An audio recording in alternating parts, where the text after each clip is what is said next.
যখনই আপনি at a time 20 থেকে 25টা 30টা 50টা ফলো করবেন, একই ভিডিও থেকে 15 জনকে ফলো করবেন, আপনি ধরে রাখেন ভাই আপনি ফ্লো ব্লগ খাবেন।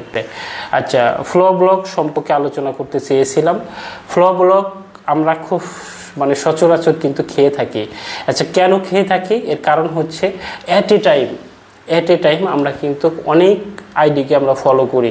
দেখা গেছে আপনি কারো ভিডিও দেখছেন, ভিডিও দেখে নতুন অবস্থায় যে ভুলগুলো আমরা করি সেই ভুলগুলোর কথাই কিন্তু আমি বলছি আপনাদেরকে, যে যখন কোনো ভিডিও দেখেন আপনারা, তখন ওই ভিডিওর নিচে কিন্তু অসংখ্য কমেন্ট কিন্তু পড়ে যায়।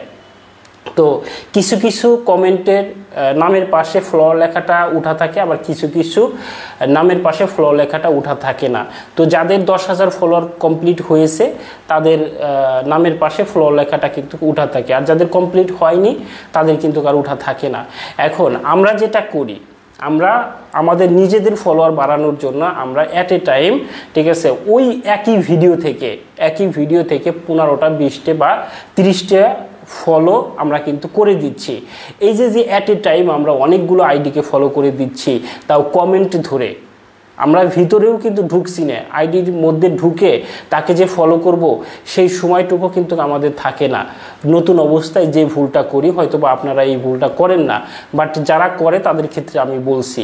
বাট এরকম অবস্থা আমারও হয়েছে, আমিও করেছি, ভুল থেকে শিক্ষা নিয়েছি, যার কারণে ওই শিক্ষাটা আপনাদেরকে দিচ্ছি। বিষয়টা বুঝতে পারছেন?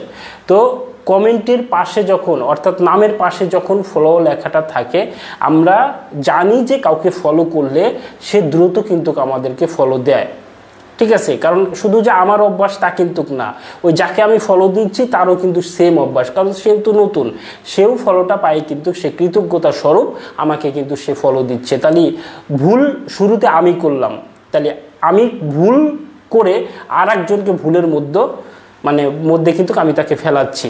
বিষয়টা বুঝতে পারছেন? অর্থাৎ অ্যাট এ টাইম আমি যখন 20 জনকে ফলো করব, তখন কিন্তু তার মধ্যে মিনিমাম 10 জন বা 5 জন, সর্বনিম্ন 5 জনই ধরলাম, 5 জন কিন্তু ফলো ব্যাক করবে। বিষয়টা বুঝতে পারছেন যে 5 জন কিন্তু ফলো ব্যাক করবে। এই যে ফলো ব্যাকটা করলো আর আমি যে তাকে ফলো করলাম, এ থেকেই কিন্তু আমাদের ফলো ব্লকটা কিন্তু চলে আসে। কিন্তু ফলো করেন, বাট আমি আপনাকে নিষেধ করব না, বাট অ্যাট এ টাইম আপনি কাউকে ফলো করবেন না। অর্থাৎ একে ধারে আপনি 20টা 50টা বা 30টা ফলো কিন্তু অ্যাট এ টাইম করবেন না। আপনি ফলো করেন, আইডির মধ্যে ঢুকে তার ভিডিও দেখে তাকে ফলো করেন। সেটা 5টা 10টা, সর্বোচ্চ দিনের মধ্যে 15টা আপনি ফলো করেন, ফলোগুলো খাবেন না। বাট যখনই আপনি অ্যাট এ টাইম 20 থেকে 25টা 30টা 50টা ফলো করবেন, একই ভিডিও থেকে 15 জনকে ফলো করবেন, আপনি ধরে রাখেন ভাই আপনি ফলো ব্লগ খাবেন। আমার কথাটা বুঝতে পারছেন? আপনি ধরে রাখেন আপনি ফলো ব্লগটা খাবেন। এখন আপনাদের প্রশ্ন যে ফলো দিলাম, ঠিক আছে, আমি ফলো ব্লগ খেলাম, কিন্তু ফলোয়ার তো পেলাম, ফলোয়ার পেলেন, ঠিক আছে, কিন্তু আপনার পেজটা যে আস্তে আস্তে আস্তে আস্তে স্লো হয়ে যাবে, একটা সময় আপনার এই পেজটাকে আপনার ছাড়তে হবে। কারণ ওই যে আমি একটু আগে কিন্তু আলোচনা করে আসছি যে দেখেন, আপনার যখন 35 বা 40-এর ঘরে পৌঁছাবে বা 40 থেকে 45-এর ঘরে পৌঁছাবে, তখন আপনার পেজটা কিন্তু ওই সাইলেন্ট হয়ে থাকবে বা একেবারে ফ্রিজ হয়ে থাকবে। আপনি ওই পেজ নিয়ে কিন্তু বেশি দূরে আগাতে পারবেন না। বিষয়টা ক্লিয়ার? তো ফলো আপনি অর্জন করছেন, ফলো দিয়ে আপনি ফলোয়ার অর্জন করছেন, কিন্তু একটা সময় গিয়ে আপনার পেজটা কিন্তু ফ্রিজ হয়ে যাবে, ওই পেজ নিয়ে কিন্তু আগাতে পারবেন না। তখন সিদ্ধান্ত নেবেন যে আমি একটা নতুন পেজ খুলে এরপরে কাজ করি।